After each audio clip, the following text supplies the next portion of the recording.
இஸ்லாமியர்களின் புனித மாதமான இந்த மாதத்தில் நோன்பு நோக்கப்படுகின்றமை சிறப்பம்சமாகும்.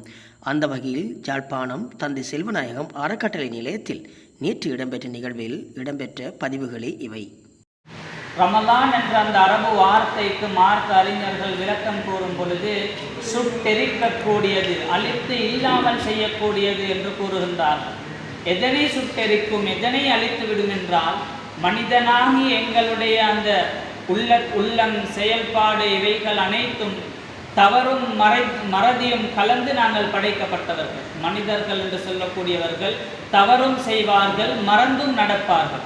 இந்த ரெண்டுக்கும் மத்தியில் அவர்கள் பாவங்கள் குற்றங்கள் செய்யும் பொழுது அந்த மனிதன் மனிதனாக மாற வேண்டும். தன்னுடைய பழைய நிலைமையை விட்டு அவன் ஒரு திருப்பு முனியை அடைய வேண்டும், பழையன கலைந்து புதியன புக வேண்டும் என்று இறைவன் இந்த ரமதான் மாதத்தை தந்து, அந்த ரமதான் மாதத்தில் நாங்கள் செய்யக்கூடிய நற்கர்மங்களின் மூலமாக எங்களுடைய பாவங்களை சுட்டெரித்து ஒரு சிறந்த மனிதனாக இறைவன் இந்த ரமதான் முடியும் பொழுது எங்களை ஆக்குவதாக வாக்களித்திருக்கிறார்.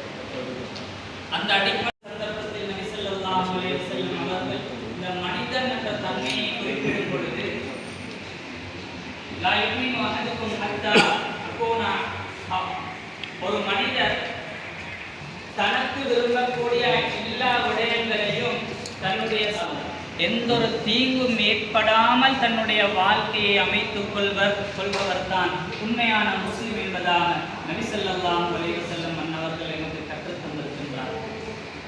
எவரிடத்தில், ஏனென்றால் நாவினால் ஏற்படக்கூடிய தீமைகள், ஏச்சி பேச்சு, மக்களுக்கு சகோதரருக்கோ என்னுடைய சகோதர சமுதாயத்திற்கோ அது தூற்றுதலாக அல்லது அந்த சமுதாயத்துக்குரிய ஏதோ அநியாயமாக இருக்கும் பட்சத்தில் அதனை பகிர்ந்தளிப்பது வழக்கம். அது மட்டுமல்லாமல் இந்த இஸ்லாத்தினுடைய மிக பெரும் ஒரு விடயம்தான்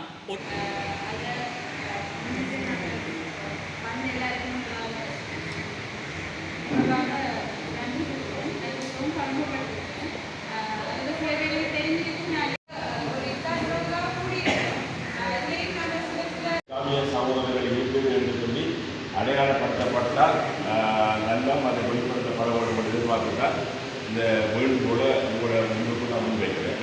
ஆறும் கிடைக்கலாம்.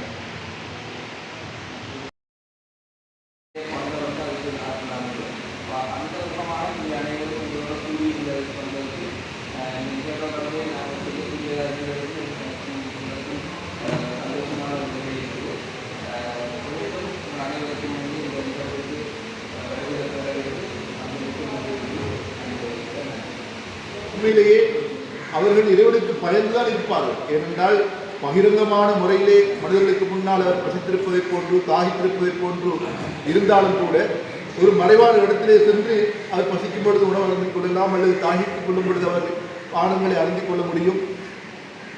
ஆனால் அவர் செய்ய மாட்டார். ஏன்?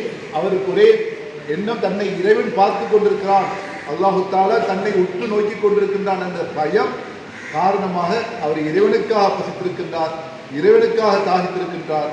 அவர் இறைவனுக்காக தன்னுடைய உணர்வுகளை எல்லாம் அடக்கி இறைவனுடைய திருப்தியை பெறுவதை நோக்கமாக கொண்டுதான் அவர் செயல்பட்டுக் கொண்டிருக்கின்றார். எனவே இதுதான் இந்த நோம்பில் இருக்கக்கூடிய தத்துவம். இதைத்தான் இறைவனும் அல்லத்தின் தத்தப்பூன் என்று சொல்கின்றான். உங்களை பயபக்தி உடையவர்களாக்குவதற்காகத்தான் நாங்கள் இந்த நோன்பை உங்களுக்கு விதியாக்கியிருக்கின்றோம், கடமையாக்கியிருக்கின்றோம் என்று சொல்கின்றான்.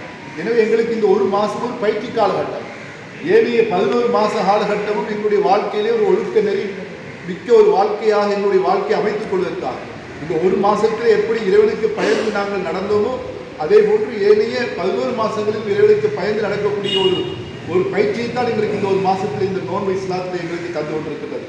அந்த வகையிலே உண்மையிலே நோன்பு திறக்கக்கூடிய இந்த நேரமானது இறைவனுக்கு மிகவும் விருப்பமான, மிக இறைவன் மகிழ்ச்சி அடையக்கூடிய ஒரு நேரம். அவ்வாறான ஒரு நேரத்தில் நாங்கள் இன்று இந்த பொழுது இந்த இடத்திலே கழித்திருக்கின்றோம். உண்மையிலே இந்த ஏற்பாட்டை பொறுத்தவரையிலே ஒரு பரந்த விரிந்த ஒரு சிந்தனையோடு என்னுடைய செல்வநாயகம் அறக்கட்டளை நிலையம் இதை ஏற்பாடு செய்திருக்கிறார்கள். உண்மையிலே நாங்கள் வரவேற்கின்றோம். இது போன்று சகவாழ்வுக்கான, சமூக ஒற்றுமைக்கான இன்னும் பல்வேறுபட்ட வேலை திட்டங்களை எங்களுடைய செல்வநாயகம் அறக்கட்டளை நிலையம் முன்னெடுத்து வருகின்றது. உண்மையிலே நாங்கள் மிக்க மகிழ்ச்சி அடைகின்றோம்.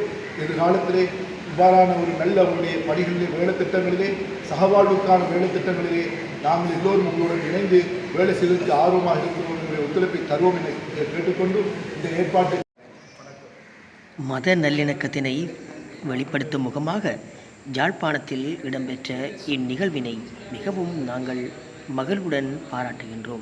இந்நிகழ்வுக்கு பூர்ண ஒத்துழைப்புடன் ஏற்பாடுகளை செய்த அனைவரையும் நாங்கள் இந்த நிகழ்வில் பாராட்டுகின்றோம். பல சமூகங்களினை ஒன்றிணைக்கும் இவ்வாறான நிகழ்வுகளின் மூலம் நாங்கள் எதிர்கால சந்ததியினருக்கு சாந்தியும் சமாதானமும் ஒற்றுமை பண்புடன் மகிழ்வான ஒரு சமுதாயத்தினை கட்டியெழுப்புவோம். நன்றி.